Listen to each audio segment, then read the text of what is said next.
من گوش نمیکنه، هیچ کس گپ من گوش نمیکنه. پاسپورتای من گرفتن، ایستم که من گفتن نه هیچ کس گپ من گوش نمیکنه.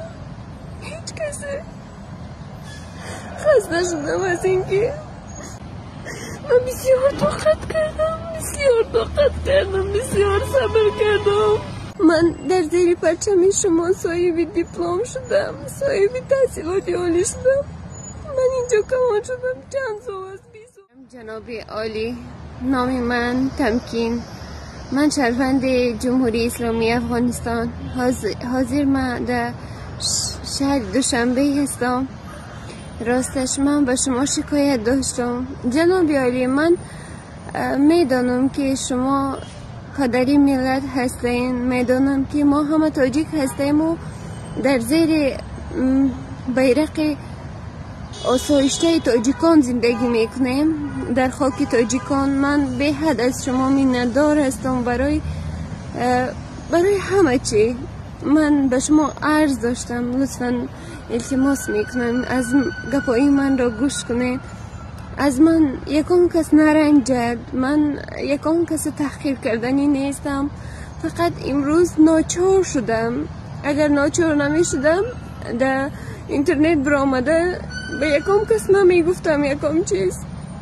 من یک نفر، یک مردی که تولدش به حساب پاسپورت تولدش 1976 هست و یک چند وقت پیش به مناسبت من خیلی کارا را انجام دادن که من شرم میدارم که گویم نه که من ناچار شدم که امروز در اینترنت برآمده به شما شکایت کنم.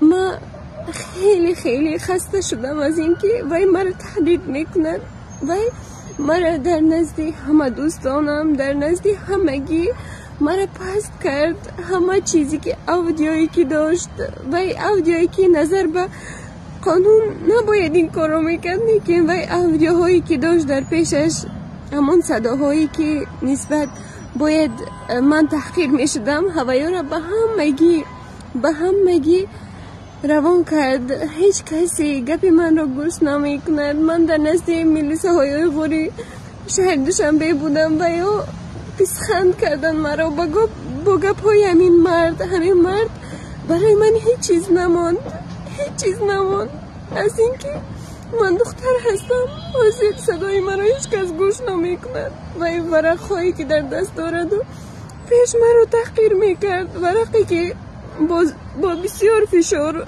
از من گرفت و یا را استفاده میبره. من میدانم که نباید این کار رو میکردم، لیکن برای من هیچ چیز نماند. آبروی پدر و مادری من را ریختند، آبروی خودم را، هیچ چیز.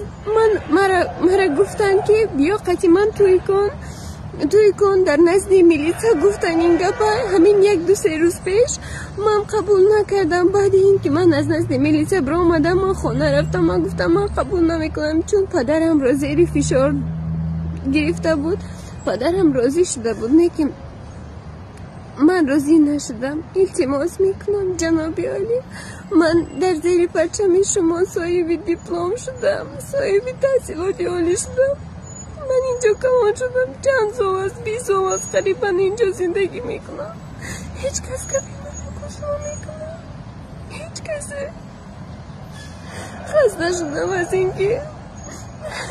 اینکه همگی منو تحقیر میکنند و یادم سخنهایی میزند که دور از ادب است، دور از سخنهایی هست که دل انسان رو به سوز میاره. جناب عالی، التماس میکنم یاردم کنید به من. کسی که اپای مرا 10 سال است که اپای من در خانه ما زندگی میکنه، آوازش نمیبروه و دائما تحقیق میکرد بابام که آلی تو نگاه میکنی که خواهر رو چه خیل شوار میکنم و همی کار کرد. من بسیار طاقت کردم، بسیار صبر کردم. صبری من از بس صبر کردم موهم ریخت.